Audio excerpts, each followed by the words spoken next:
Hello everybody, it's Jason Artiga and this is another episode of Cinema Macabre.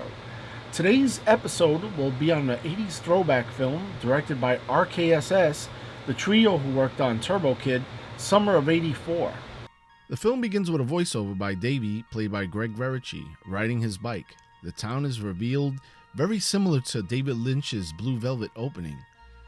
Davey is the neighborhood paperboy, and on his route, he meets up with Mackie, played by Rich Sommer, the next-door neighbor who's a police officer. Davey helps Mackie bring some package down the stairs to his darkroom.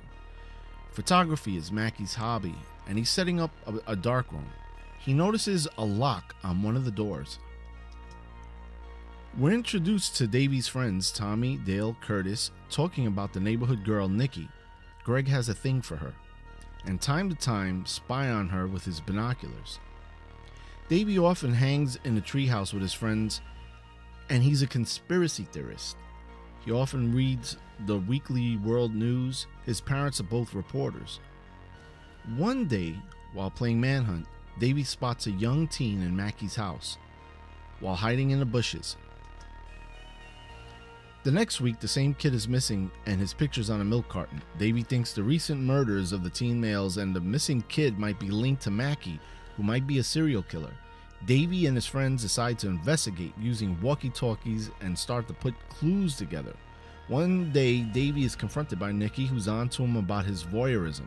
Davey tells her, and she joins Davey's investigation on Mackie, while letting him know she's just as attracted to him as he is to her. The five together unite to find evidence against Mackie and try to find out what lies beyond the padlocked door of Mackie's darkroom, while at times doubting Davey's paranoia as another conspiracy theory.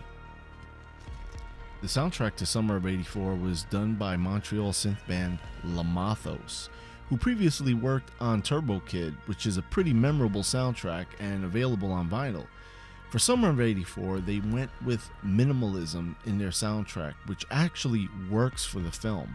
Their eerie synths are just like pretty much simple, and it propels a story in such a good way, and it's pretty much like a throwback to like John Carpenter films, and you could feel the emotion in the opening music in the beginning, and they once again did an awesome soundtrack. I'm a big fan of Lamathos, and I really like their work outside of movie scores, and they're pretty much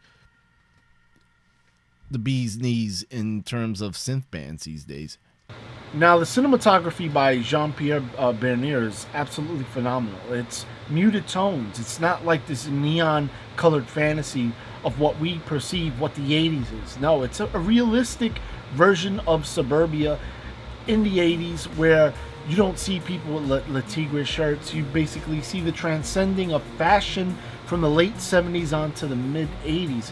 That's what the directors wanted, and it works. It works for this kind of film because it kind of separates itself from like the Stranger Things era of nostalgic films that thrive on the nostalgia. This film doesn't, and it goes by its directing and its cinematography, and you can see very parallels of its cinematography to like a movie like Fright Night, and very much pays homage to Fright Night, and it's inspired by it.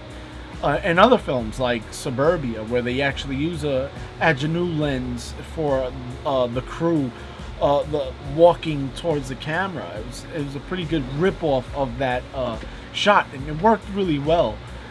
The colors of the film absolutely amazing for a period film that took place in 1984, and that's the beauty of it. To shoot something like that with that type of wide anamorphic look is very risky, because any little mistake, like a modern car going by in the background, can pretty much damage the illusion that you're in the 80s. And that's what I like about this film.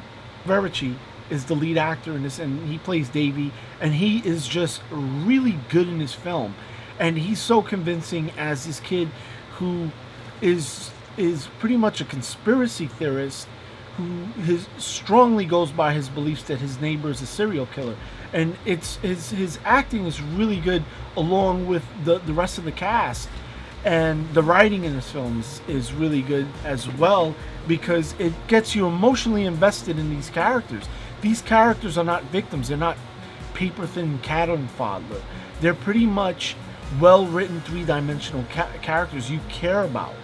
Not like the cannon fodder of victims of like Friday the 13th. No, this is along the lines of smart writing.